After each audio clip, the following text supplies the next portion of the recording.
And what do you make of the leaks that Edward Snowden made to The Guardian and The Washington Post?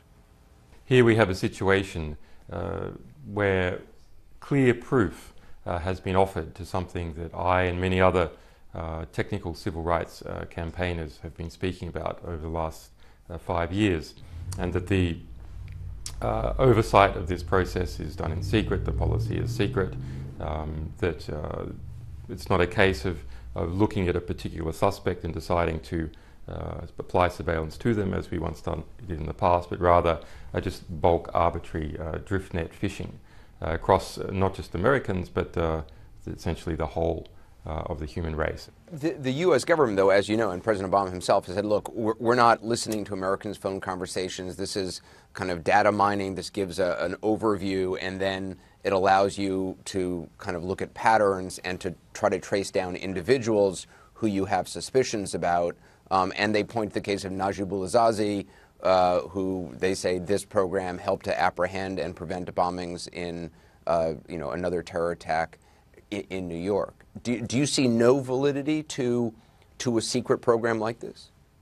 Not to a secret program. No one accepted and gave Obama the mandate to engage in a worldwide surveillance program on nearly every person. Now, you've seen a lot of double rhetoric used by Obama. For example, the mass daily collection of Verizon information sent off daily to the National Security Agency. Well, you see Obama come out and say, oh, but it didn't include the identities of the subscribers, but it includes their phone numbers. Just Google reverse number lookup.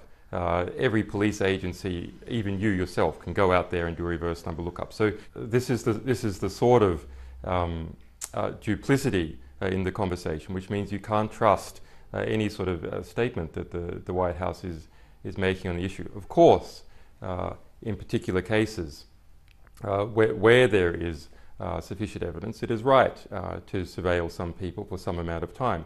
But that's what we did in the past. I mean, that's what has been done historically, that worked historically. And now we see just profligate mass worldwide surveillance. Given the fact that you're holed up in the Ecuadorian embassy under close watch, I assume, by British authorities, I assume you personally are very limited with who you can communicate with, who you could actually meet with. Have you been in touch with this guy Snowden, or has anyone from your organization? Well, as you know, there's extensive surveillance of this embassy. The British government admit to spending $5 million in the last 11 months alone, just on the police surveillance, not including intelligence surveillance of this embassy. So, of course, it's somewhat difficult for me to communicate with people in such a position.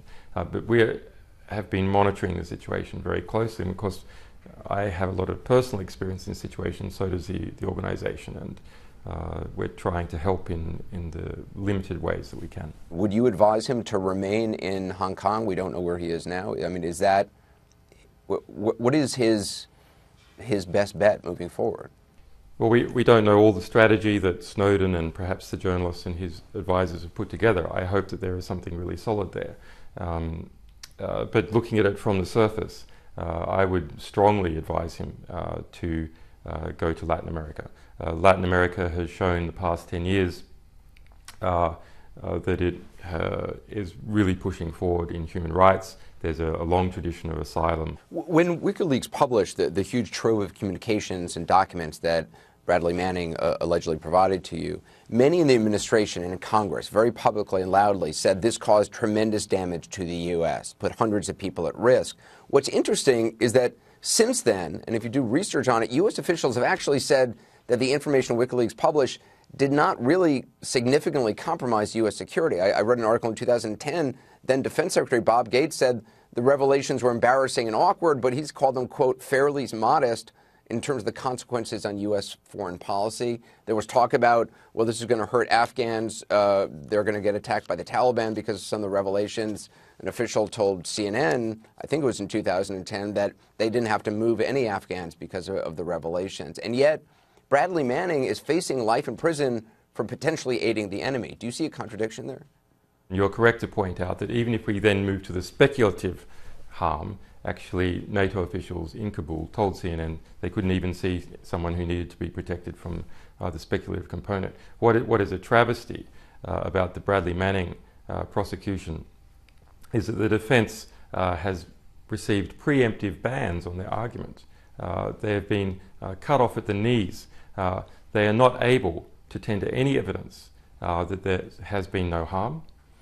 Any US document, any US official, any witness, they're not able to make that argument. And Laura Poitras, Glenn Greenwald, the two journalists involved in the Snowden case, what is the chance that they're going to be in my position, alleged to be committing conspiracy to commit espionage? What is the chance that Snowden is going to be charged with aiding enemy and is going to be exactly the same position that Bradley Manning is in 3 years' time? This precedent has got to be eliminated, otherwise it is the end of national security journalism in the United States. Julian, I really do appreciate it. Thank you. Thank you.